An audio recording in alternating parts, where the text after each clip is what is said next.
നമസ്കാരം. ബി.ജെ.പിയുടെ മുൻ വക്താവ് സംസ്ഥാന സെക്രട്ടറി പത്മകുമാർ സാറാണ് നമ്മളൊപ്പം ഉള്ളത്. നമസ്കാരം. നമസ്കാരം. ഇതിപ്പോൾ ഭരണഘടനാ സംവിധാൻ യോഗം കഴിഞ്ഞല്ലേ, നടന്നുകൊണ്ടിരിക്കുന്നു. ഓക്കെ സാറേ, നമ്മുടെ ഈ രാഷ്ട്രീയ സാഹചര്യം ബി.ജെ.പിയുടെ നോക്കുമ്പോൾ തദ്ദേശ തെരഞ്ഞെടുപ്പ് വരുന്നു, അതേപോലെ തന്നെ നിയമസഭ നമ്മുടെ തൊട്ടടുത്തെത്തി. എന്തൊക്കെയാണ് തയ്യാറെടുപ്പുകൾ, പ്രതീക്ഷകൾ? കേരളത്തിൽ കഴിഞ്ഞ കുറേ കാലത്തെ രാഷ്ട്രീയ ചരിത്രം, തെരഞ്ഞെടുപ്പായാലും സംഘടനാ പ്രവർത്തനങ്ങളുമായി വിലയിരുത്തി നോക്കിയാൽ ഘട്ടം ഘട്ടമായി രാഷ്ട്രീയമായി വളർന്നു വരുന്ന ഒരു രാഷ്ട്രീയ പ്രസ്ഥാനമാണ് ഭാരതീയ ജനതാ പാർട്ടി എന്ന് മനസ്സിലാക്കേണ്ട ഒരു ബുദ്ധിമുട്ടുമില്ല. വോട്ടിംഗ് പെർസെൻറ്റേജ് നോക്കിയാലും മറ്റ് രാഷ്ട്രീയ പ്രസ്ഥാനങ്ങൾക്കെല്ലാം പൊതുവിൽ വോട്ട് കുറഞ്ഞു വരുന്ന സാഹചര്യത്തിൽ ഭാരതീയ ജനതാ പാർട്ടിക്ക് ഗണ്യമായ ഓരോ ഘട്ടത്തിലും വോട്ട് കൂടി വരികയും തദ്ദേശ സ്വയംഭരണ സ്ഥാപനങ്ങളിലായാലും ജനപ്രതിനിധികളെ വർദ്ധിപ്പിക്കാൻ കഴിഞ്ഞിട്ടുണ്ട്. അപ്പോൾ കഴിഞ്ഞ പാർലമെൻറ്റ് തെരഞ്ഞെടുപ്പ് നോക്കിയാൽ കേരളത്തിലെ ഭരണകക്ഷിയായ LDFന് കിട്ടിയിട്ടുള്ള ഒരു MP ആണ്, ഞങ്ങൾക്കും കിട്ടിയിട്ടുള്ള ഒരു MP ആണ്. അപ്പോൾ അങ്ങനെ നോക്കുമ്പോൾ സംഘടനാ തലത്തിലും തെരഞ്ഞെടുപ്പ് ചരിത്രത്തിലും വ്യക്തമായ ഒരു മുന്നേറ്റം ഭാരതീയ ജനതാ പാർട്ടിക്ക് ഉണ്ടാക്കിയെടുക്കും. പാലക്കാട് എടുക്കുമ്പോൾ പാലക്കാട് നമ്മൾ ഒന്നുകൂടി ഉണർന്ന് പ്രവർത്തിക്കേണ്ടിയിരുന്നോ? പാലക്കാട് എന്തെങ്കിലും ഒരു ദിശാസൂചികയാണോ? ഇല്ല, അങ്ങനെയല്ല. ഒരു ഉപതെരഞ്ഞെടുപ്പ് വരുമ്പോൾ മുഴുവൻ ഫോക്കസും അവിടേക്ക് വരും. അവിടെ വരികയും അതുമാത്രമല്ല, ഭാരതീയ ജനതാ പാർട്ടിയെ പരാജയപ്പെടുത്തുക എന്നുള്ളൊരു ഒരൊറ്റ അജണ്ടയിൽ തെരഞ്ഞെടുപ്പിൽ എല്ലാ കക്ഷികളും ഒരുമിച്ച് പോകുമ്പോൾ സ്വാഭാവികമായിട്ടും ആ ഉപതെരഞ്ഞെടുപ്പിൽ ഞങ്ങൾക്ക് ഈ മറ്റ് മുന്നണിക്ക് ഒപ്പം ജനങ്ങളുടെ ഇടയിൽ എത്തിച്ചേരാൻ കഴിഞ്ഞിട്ടുണ്ടെങ്കിലും വോട്ടിംഗ് വർദ്ധിപ്പിക്കാൻ കഴിയാത്തൊരു സാഹചര്യം ഉണ്ടായിട്ടുണ്ട്. അല്ലാതെ അവരൊരിക്കലും ഞങ്ങളുടെ സംഘടനാപരമായൊരു വീഴ്ചയോ സ്ഥാനാർത്ഥി നിർണയത്തിലൊരു പരാജയമോ അതൊന്നുമല്ല, മറിച്ച് ഞങ്ങളെ പരാജയപ്പെടുത്താൻ രണ്ടു മുന്നണിയുടെയും ലക്ഷ്യം ഞങ്ങളെ പരാജയപ്പെടുത്തുക എന്നുള്ള നിലയിൽ വളരെ വലിയ രീതിയിലൊരു കമ്മ്യൂണൽ പോളറൈസേഷൻ ഉണ്ടാക്കി എടുക്കാനൊരു ശ്രമം നടത്തുകയും ചെയ്ത സമയത്ത് നമുക്ക് ജയിക്കാൻ കഴിഞ്ഞില്ല എന്നുള്ളത് സത്യം തന്നെയാണ്.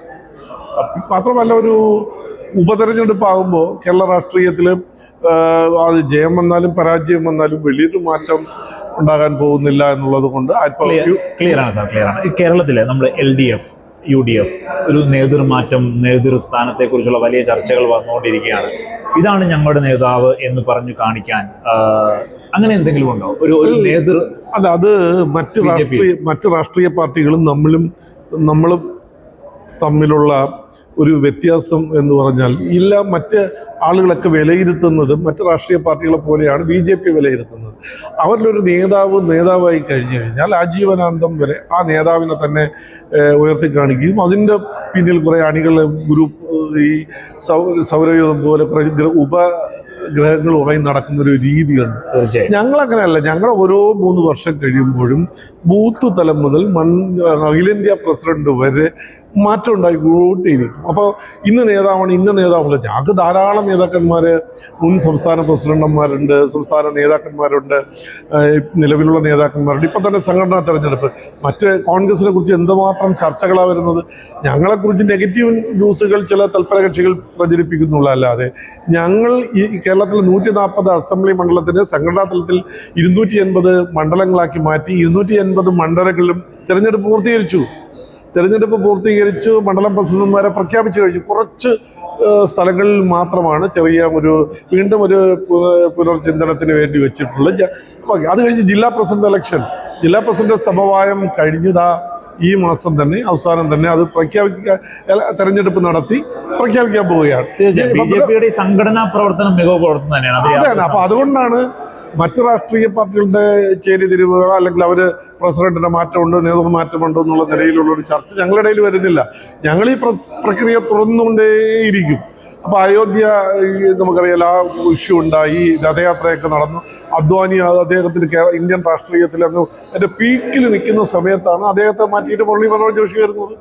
അതുപോലെ കേരളത്തിൽ വലിയ നേതാക്കന്മാരെല്ലാം നിന്ന് അവർ സംഘടനാ മികവ് കൊണ്ട് നല്ല പേരിൽ നിൽക്കുമ്പോഴാണ് ആ ആളിനെ മാറ്റിയിട്ട് അടുത്ത ആൾ വരുന്നത്. അതൊരു സ്വാഭാവിക പ്രക്രിയയാണ്. അതുകൊണ്ട് ഞങ്ങൾക്ക് മറ്റ് മുന്നണിയിലുണ്ടാകുന്ന നേതൃത്വ മാറ്റവും അതൊന്നും ഞങ്ങളെ ബാധിക്കുന്നതല്ല. ഞങ്ങളുടെ സംഘടന കെട്ടുറപ്പോടെ കൊണ്ടുപോകുക എന്നുള്ളത്. തീർച്ചയായും. ഇപ്പോൾ സന്ദീപ് വാര്യർ BJPയിൽ നിന്ന് കോൺഗ്രസിലേക്ക് പോകുന്നു. അവിടെ വലിയ രീതിയിലൊരു സ്വാധീന ശക്തിയായി അദ്ദേഹത്തെ കാണിക്കുന്നു, അല്ലെങ്കിൽ അദ്ദേഹം അതായി മാറുന്നു. നേരെ മറിച്ച് ഇവിടെ PC ജോർജ് നമ്മുടെ അടുത്തേക്ക് വരുന്നു. അല്ലെങ്കിൽ AK ആന്റണിയുടെ കേരളത്തിലെ ഏറ്റവും വലിയ കോൺഗ്രസ് നേതാവിന്റെ മകൻ വരുന്നു. ഇവരെയൊക്കെ വേണ്ട വിധത്തിൽ യൂസ് ചെയ്യാത്തൊരു ഞങ്ങളുടെ പാർട്ടിയിൽ നിന്ന്, ഭാരതീയ ജനതാ പാർട്ടിയിൽ നിന്ന് ആർക്കെങ്കിലും അഭിപ്രായ വ്യത്യാസത്തിന്റെ പേരിൽ പോവുകയോ അല്ലെങ്കിൽ വ്യക്തിപരമായ താല്പര്യത്തിന്റെ പോവുകയോ അത് അവർക്ക് അതിനുള്ള സ്വാതന്ത്ര്യമുണ്ട്. ഞങ്ങളെ സംബന്ധിച്ചിടത്തോളം ഞങ്ങളുടെ ബേസ് വർദ്ധിപ്പിക്കാൻ, ബഹുജന അടിത്തറ വർദ്ധിപ്പിക്കാൻ ധാരാളം ആളുകൾ ഇങ്ങോട്ട് വരുന്നുണ്ട്. അവരെയൊക്കെ അക്കോമഡേറ്റ് ചെയ്യും. അവർ യൂസ് ചെയ്യുന്നതിൽ ഒരു ജോർജ് വലതുപക്ഷമായിരുന്നപ്പോൾ വലിയ രീതിയിൽ ഞങ്ങളെ ഒരു സംഘടനാ സംവിധാനമുണ്ട്. ആ ചട്ടക്കൂടിനകത്ത് നിന്നേ പ്രവർത്തിക്കാൻ കഴിയും. അത് പ്രസിഡന്റ് ആയാലും ജനറൽ സെക്രട്ടറി ആയാലും പുറമേ നിന്ന് വരുന്ന ഒരാളായാലും നമ്മുടെ സംഘടനാ ചട്ടക്കൂടിനകത്ത് നിന്നുകൊണ്ടേ നമുക്ക് പ്രവർത്തിക്കാൻ കഴിയും. നമ്മുടെ പാർട്ടിയുടെ നിലപാടുകൾക്ക് വിരുദ്ധമായിട്ട് പ്രചരണം നടത്താൻ പറ്റില്ല. ചിലപ്പോൾ പലർക്കും പല മുന്നണികളിൽ നിൽക്കുമ്പോൾ അല്ലെങ്കിൽ രാഷ്ട്രീയ പാർട്ടിയിൽ നിൽക്കുമ്പോൾ അവർക്ക് ഇഷ്ടംപോലെ അഭിപ്രായങ്ങൾ പറയാനും പറ്റും. പക്ഷെ നമ്മളെ സംബന്ധിച്ചിടത്തോളം വ്യക്തിപരമായ അഭിപ്രായം പറയാൻ വിരോധമൊന്നുമില്ല. പക്ഷെ സംഘടനയെ ബാധിക്കുന്ന രീതിയിൽ സംഘടനയുടെ നിലപാടുകൾക്ക് വിരുദ്ധമായ ഒരു നിലപാട് സ്വീകരിക്കാൻ അല്ലല്ല, അങ്ങനെയല്ല പറഞ്ഞത്. അതുകൊണ്ടാണ് അവർക്ക് എപ്പോഴും അവരെ സംബന്ധിച്ചിടത്തോളം നമ്മുടെ പണ്ട് കണ്ടിരുന്നത് പോലെ മീഡിയയിൽ കാണാൻ കഴിയുന്നില്ല. PC ജോർജൊക്കെ വളരെ കാര്യമായിട്ട് പാർട്ടി ലൈനിൽ നിന്ന് തന്നെയാണ് ഇപ്പോൾ പ്രവർത്തിക്കുന്നത്. ഓരോ ഇഷ്യൂയിലും അവർ ഏർപ്പെടുമ്പോൾ. അതേപോലെ തന്നെ ആന്റണിയുടെ മകൻ വന്നതുകൊണ്ട് ആന്റണിയുടെ മകൻ എന്നുള്ള നിലയിലല്ല, ഒരു നല്ല ചെറുപ്പക്കാരൻ എന്നുള്ള നിലയിൽ ഒരു രാഷ്ട്രീയ പാരമ്പര്യമുള്ള കുടുംബത്തിൽ നിന്ന് വന്നു. അദ്ദേഹത്തെ പരമാവധി ഞങ്ങൾക്ക് പ്രയോജനപ്പെടുത്താൻ പറ്റി. ഇപ്പം നാഗാലാൻഡിൻ്റെ സഹഭരണാധികാരിയായിരുന്നു. പല നോർത്ത് ഈസ്റ്റ് സ്റ്റേറ്റുകളിലെ ചുമതല കൽപ്പിച്ചിട്ടുണ്ട്. ഓരോരുത്തരുടെയും കഴിവുകൾ മനസ്സിലാക്കി വർക്ക് ചെയ്യാൻ താല്പര്യമുള്ള ഏത് മേഖലയാണെന്ന് മനസ്സിലാക്കി അവരെ പ്രയോജനപ്പെടുത്തുക എന്നുള്ളതാണ്. എക്സ്പോസ് ചെയ്യുക എന്നുള്ളതല്ല, അവരുടെ കഴിവിനെ നമുക്ക് പ്രയോജനപ്പെടുത്തുക എന്നുള്ളതാണ്. അതിലൂടെ അവരും സംഘടനയിൽ വളർന്നു വരും. സാർ, ഈ സുരേഷ് ഗോപി നമ്മുടെ ഈ LDF ഒരു സീറ്റ് കിട്ടി, BJPക്ക് ഒരു സീറ്റ് കിട്ടി എന്ന് പറയുമ്പോൾ BJPക്ക് കിട്ടിയ ആ സീറ്റ് നാം ഒരു മോഡലാക്കി കേരള സമൂഹത്തെ കാണിച്ചു കൊടുക്കേണ്ടതുണ്ട്. വളരെ ശക്തമായ ത്രികോണ മത്സരം കേരളം കണ്ട സമീപകാലത്ത് കണ്ട ഏറ്റവും വലിയ മത്സരത്തിലാണ് സുരേഷ് ഗോപി ജയിച്ചു കയറി വന്നത്. അപ്പോൾ ഈ നിയമസഭാ ഇലക്ഷൻ വരുമ്പോൾ ഞങ്ങൾക്ക് നിങ്ങൾ തന്ന MP ഇതാണ് ഞങ്ങൾ നിങ്ങൾക്ക് കാണിച്ചു തരുന്ന ഒരു മോഡൽ എന്ന് പറയുന്ന രീതിയിലുള്ള പ്രവർത്തനങ്ങൾ അവിടെ നടക്കുന്നുണ്ടോ? തീർച്ചയായിട്ടും നടക്കുന്നുണ്ട്. അദ്ദേഹം മാത്രമല്ല, അദ്ദേഹം നേരത്തെ MP ആയിരുന്ന സമയത്ത് തിരുവനന്തപുരത്ത് ഞാൻ പറഞ്ഞോട്ടെ വേറെ കാര്യം, നിങ്ങൾ ഈ പറഞ്ഞ ഒരു മണ്ഡലം അല്ല ത്രികോണ മത്സരം ഉണ്ടായിട്ടുള്ളത്. തിരുവനന്തപുരം ജില്ലയിൽ വിജയം നേടിയത് ഉറപ്പായിരിക്കുക. വിജയം പരാജയം ചില ചെറിയ ആപേക്ഷികമാണ്. ഇവിടെ തന്നെ തിരുവനന്തപുരം നിയോജകമണ്ഡലത്തിൽ നിസ്സാര വോട്ടുകൾ കൂടി, പോളി ചെയ്യാത്ത വോട്ടുകൾ നമുക്കറിയാം. അത് ചെയ്യിപ്പിക്കുകയാണെങ്കിൽ ഫലം മാറുമായിരുന്നു. മറ്റേ അപ്പുറത്ത് ആറ്റിങ്ങിൽ ഫലം മാറുമായിരുന്നു. നിസ്സാര വോട്ടിനടുത്ത് ആലപ്പുഴയിൽ ഇത്രയും കമ്മ്യൂണിസ്റ്റ് സമര പോരാട്ടത്തിന്റെ ഒക്കെ ഈറ്റില്ലെന്ന് പറയുന്ന അവിടെ തന്നെ 3 ലക്ഷത്തിൽ കൂടുതൽ വോട്ടുകൾ നേടാൻ കഴിഞ്ഞത് നിസ്സാര കാര്യമല്ല. അപ്പൊ അങ്ങനെ നോക്കുമ്പോൾ ഞങ്ങളെ സംബന്ധിച്ചിടത്തോളം കേരളത്തിൽ പാർലമെന്റ് ഇലക്ഷൻ ആയിട്ട് പോലും ഞങ്ങൾ കാര്യമായി മുന്നോട്ട് വരാൻ കഴിഞ്ഞിട്ടുണ്ട്. അതിൽ നമുക്ക് എടുത്തു കാണിക്കാൻ ഒരു വിജയം ഉണ്ടായി എന്നുള്ളത് തൃശ്ശൂർ തന്നെയാണ്. സുരേഷ് ഗോപി MP ആയിരുന്ന സമയത്ത് തന്നെ തിരുവനന്തപുരത്ത് ഒരു പഞ്ചായത്തിനകത്ത്, ഞങ്ങൾ ഭരിച്ചുകൊണ്ടിരുന്ന കല്ലൂർ പഞ്ചായത്തിന് ഏകദേശം 15 കോടി രൂപയാണ് ചിലവാക്കിയത്.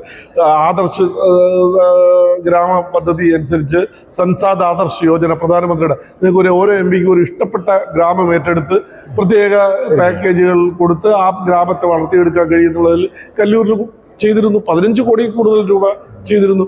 നമ്മുടെ അന്ന് ആംഗ്ലോ ഇന്ത്യൻ പ്രതിയായിരുന്ന നമ്മുടെ ഒരു MP നമ്മുടെ വെങ്ങാനൂർ പഞ്ചായത്തിന് ഏറ്റെടുത്തിരുന്നു. അപ്പം അങ്ങനെ നമ്മൾ കാര്യക്ഷമമായിട്ട് ജനക്ഷേമം മുൻനിർത്തിക്കൊണ്ടുള്ള പ്രവർത്തനങ്ങൾ നടത്തുന്നുണ്ട്. അതിൽ ഒരു ഉദാഹരണമായിട്ട് നമുക്ക് നമ്മുടെ ഒരു വിജയം ഉയർത്തി കാണിക്കാനും മാതൃകപരമായ പ്രവർത്തനമാണ് അദ്ദേഹം നടത്തുന്നത്. അതുകൊണ്ടാണ് ജയിക്കാൻ കഴിയുന്നത്. ഒരു സ്ഥാനാർത്ഥിയുടെ കഴിവുകൊണ്ട് മാത്രമേ ജയിക്കാൻ പറ്റില്ല. സംഘടനാ കഴിവും ഒരു 20% സ്ഥാനാർത്ഥിയുടെ ഇമേജും അദ്ദേഹത്തിന്റെ പ്രവർത്തനവും ഒരു ഘടകമാണ് തെരഞ്ഞെടുപ്പിന്റെ. അത് പാർട്ടിയും കാൻഡിഡേറ്റും കൂടി ഒരുമിക്കുമ്പോഴാണ് ആ വിജയം. അത് അവിടെ ഉണ്ടാക്കിയെടുക്കാൻ കഴിഞ്ഞിട്ടുണ്ട്. ഇവിടെ പ്രവർത്തനങ്ങൾ ഏകോപിച്ച് തന്നെ പോകുന്നുണ്ട്. പിന്നെ ഞങ്ങൾ മറ്റു രാഷ്ട്രീയ പ്രസ്ഥാനത്തെ പോലെ ഇപ്പൊ CPM-നെ ഒരു ഞങ്ങൾ കേഡർ പ്രസ്ഥാനമാണെങ്കിൽ CPM-നെ പോലെ പാർട്ടിയുടെ പൂർണ്ണമായും കൺട്രോളിനകത്ത് നമ്മൾ ആരെയും നിർത്താറില്ല. ജനപ്രതി ആകുമ്പോൾ അവർക്ക് ഫ്രീ ആയിട്ട് പ്രവർത്തിക്കാൻ കഴിയണം, സ്വതന്ത്രമായി നിലപാടുകൾ എടുക്കാൻ കഴിയണം. പക്ഷേ പാർട്ടിയുടെ ചട്ടക്കൂടിനകത്ത് നിൽക്കണം എന്നുള്ളത് മാത്രമാണ്. നമ്മുടെ ഒരു പാർട്ടിയുടെ ഐഡിയോളജിക്ക് വിരുദ്ധമായിട്ടൊരു നിലപാടിലേക്ക് പോകാൻ കഴിയില്ല. അതേസമയം അവർക്ക് സ്വതന്ത്രമായി ജനപ്രതി എന്നുള്ള നിലയിൽ പ്രവർത്തിക്കാനുള്ള സ്വാതന്ത്ര്യം കൊടുക്കും. അല്ലാതെ പാർട്ടി ലെവി വേണം, അതിന് ഇത് ചെയ്യണം, എന്ത് ചെയ്താലും പാർട്ടി അറിയണം, അങ്ങനെയുള്ള കാര്യങ്ങളൊന്നുമില്ല. പക്ഷേ പാർട്ടി പ്രവർത്തകരുടെ വികാരം കൂടി ഉൾക്കൊണ്ടുകൊണ്ട് പാർട്ടിയുടെ ചട്ടക്കൂടിനകത്ത് നിന്നുകൊണ്ട് അത് അവർക്ക് ഫ്രീ ആയിട്ട് പ്രവർത്തിക്കാനുള്ള അവസരം എല്ലാ ജനപ്രതികൾക്കും, അത് എം പിമാർക്കൊന്നല്ല, ഗ്രാമപഞ്ചായത്ത് മെമ്പർക്കായാലും അവർക്കായാലും നമ്മൾ. അവസാനമായ ഒരു ചോദ്യം കൂടി. സന്ദീപ് വാര്യർ പോയതിന്റെ BJP നിലപാട് വ്യക്തമാക്കി കഴിഞ്ഞു പല പ്രാവശ്യം. അതൊരു അടഞ്ഞ അധ്യായമാണ്, നമ്മൾ ഇനി ആ ചർച്ചയ്ക്ക് പ്രസക്തിയുമില്ലെന്നറിയാം. എങ്കിൽ കൂടി ചോദിക്കട്ടെ, സന്ദീപ് വാര്യർ എന്ന് പറയുന്ന രാഷ്ട്രീയക്കാരന് BJP നിന്നുള്ള മാറ്റം നേട്ടമുണ്ടാക്കിയോ? അങ്ങനെ തോന്നുന്നുണ്ടോ? ആർക്ക് നേട്ടമുണ്ടാക്കിയ സന്ദീപ് വാര്യർ? അത് നമുക്ക് ഞങ്ങൾ പറയുന്നത് ശരിയല്ലല്ലോ. ഞങ്ങളെ സംബന്ധിച്ചിടത്തോളം ഒരു വ്യക്തിയെ ഫോക്കസ് ചെയ്ത് സന്ദീപ് വാര്യർ വലിയ രീതിയിൽ ക്യാൻവാസ് ചെയ്യപ്പെടുന്നു. അല്ല, ഞങ്ങളുടെ പാർട്ടിയുടെ അടിത്തറ എന്ന് പറയുമ്പോൾ വർഷങ്ങളായി കഷ്ടപ്പെട്ട് പ്രവർത്തിച്ച് വന്നിട്ടുള്ള ആയിരക്കണക്കിന് പ്രവർത്തകരുടെ ത്യാഗത്തിൻ്റെ ഫലമായിട്ടുണ്ടായിട്ടുള്ള ഒരു നേട്ടമാണ്, അവരുടെ സമർപ്പണമാണിത്. അതിൽ സന്ദീപ് വാര്യർ ഉണ്ടാവുക, ഒരുപാട് ആളുകളുണ്ടാവും. അതിലാർക്കെങ്കിലും എതിരഭിപ്രായമോ പ്രശ്നങ്ങളോ ഉണ്ട്, ഇതിൽ വിട്ടുപോയി എന്ന് പറഞ്ഞുകൊണ്ട് അത് ഞങ്ങളുടെ സംഘടനാ പ്രവർത്തനത്തിന് ഒരിക്കലും ബാധിക്കില്ല. 100 സന്ദീപ് വാര്യർ അല്ലെങ്കിൽ പത്മകുമാർ അല്ലെങ്കിൽ വേറെ ആളുകൾ വളർന്നു വരും ഇതിനകത്ത്. അതുകൊണ്ട് ഒരു സന്ദീപ് വാര്യറെ ഫോക്കസ് ചെയ്തുകൊണ്ടല്ല ഞങ്ങളുടെ പ്രവർത്തനം മുന്നോട്ട് പോകുന്നത്. അത് ഇമ്മെറ്റീരിയലാണ്. ഞങ്ങളുടെ സംഘടനയെ സംബന്ധിച്ചിടത്തോളം സംഘടനയെ ഉണ്ടാക്കിയ അല്ലെങ്കിൽ ആ ആദ്യകാല പ്രവർത്തനത്തിൽ ഉണ്ടായിരുന്ന ആൾ പോലും ഒരു കാലഘട്ടത്തിൽ പാർട്ടി വിട്ടുപോയി, അദ്ദേഹം തിരിച്ചു വന്നിട്ടുണ്ട്. അതുപോലെ എത്രയോ വലിയ നേതാക്കന്മാർ പല ഘട്ടത്തിൽ പല കാര്യങ്ങളും പാർട്ടിയിൽ അഭിപ്രായ ഭിന്നതയുടെ പേരിലോ അല്ലെങ്കിൽ അവരുടെ പാർട്ടിയോട് യോജിക്കാൻ പറ്റി പിരിഞ്ഞു പോയിട്ടുണ്ട്. അവരെല്ലാം തിരിച്ചു വന്നിട്ടുണ്ട്. അപ്പോൾ ഒരാൾ വ്യക്തിയെ ആശ്രിതമായിട്ട് വ്യക്തിയുടെ നയത്തിൻ്റെ അടിസ്ഥാനത്തിലല്ല നമ്മൾ പോകുന്നത്. നമ്മുടെ വ്യക്തിയുടെ പുറകെ അല്ല പോകുന്നത്, പാർട്ടിയുടെ പുറകെ വ്യക്തി വരണം എന്നുള്ളതാണ് ഞങ്ങളുടെ പോളിസി. പാർട്ടിയുടെ ലൈനിന് പുറകെ നേതാവായാലും അണിയായാലും പാർട്ടിയുടെ ലൈനിന് പുറകെ വരണം. നേതാവിൻ്റെ പുറകെ പോകുന്ന പാർട്ടികൾക്കാണ് അങ്ങനെ ഏതെങ്കിലും ഒരു നേതാവ് പോയാൽ അതോടുകൂടി പ്രശ്നമുണ്ട്. അതൊരു കേഡർ പ്രസ്ഥാനം എന്നുള്ളതിൽ ആദർശത്തെ പുറകെ പിടിച്ചുകൊണ്ട് അതിൽ മുന്നോട്ട് പോകും. അതിൻ്റെ പിന്നെ നമ്മുടെ നേതാക്കന്മാരും അണികളും അതിൻ്റെ പിന്നെ പോകും പാർട്ടിയുടെ ആദർശത്തിന്. അതുകൊണ്ട് വ്യക്തികളുടെ താല്പര്യവും അനിഷ്ടവും ഇതിനകത്ത് ഒരു പ്രശ്നവും ഉണ്ടാക്കില്ല ഒരു കാലഘട്ടത്തിലും. അതിന് ഏത് നേതാവ് സംഘടനാ പ്രവർത്തനം മതിയാക്കിയാലും ഈ പാർട്ടി ഇതുപോലെ മുന്നോട്ട് പോകും. വളരെ നന്ദി സാർ.